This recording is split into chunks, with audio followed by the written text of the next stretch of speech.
বাংলাদেশ জাতীয়বাদী দল বিএনপি ৪৭তম প্রতিষ্ঠাবার্ষিকী উপলক্ষে রাঙ্গুনি উপজেলা বিএনপির পক্ষতুন সাবেক প্রেসিডেন্ট জিয়াউর রহমানের প্রথম সমাধিত ফুলুর শ্রদ্ধা নিবেদন করাই। সেপ্টেম্বর ১ তারিখ সোমবার সকালে রাঙ্গুনি উপজেলা বিএনপির সদস্য সচিব আবু আহমদ হাসনাতর নেতৃত্বে দলীয় ব্যানার ফেস্টুন লই উগ্র বিশাল মিছিল বাইর হয়। মিছিল উপজেলার বিভিন্ন সড়ক প্রদক্ষিণ শেষে জিয়ানগর জিয়াউর রহমানের সমাধিস্থলত যায় শ্রদ্ধা নিবেদন করে। শ্রদ্ধা নিবেদন কর্মসূচিত বিএনপি যুবদল, স্বেচ্ছাসেবক দল সহ বিভিন্ন অঙ্গ ও সহযোগী সংগঠনের নেতাকর্মীরা অংশ লয়।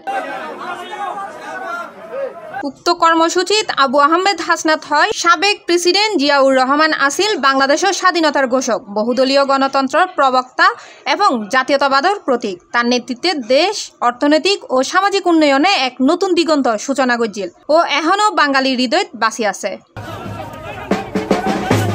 শ্রদ্ধা নিবেদন শেষে সাবেক প্রেসিডেন্ট জিয়াউর রহমানের আত্মার মাগফিরাত কামনায় বিশেষ দোয়া ও মোনাজাত করা হয়। সি+ টিভি, চট্টগ্রাম।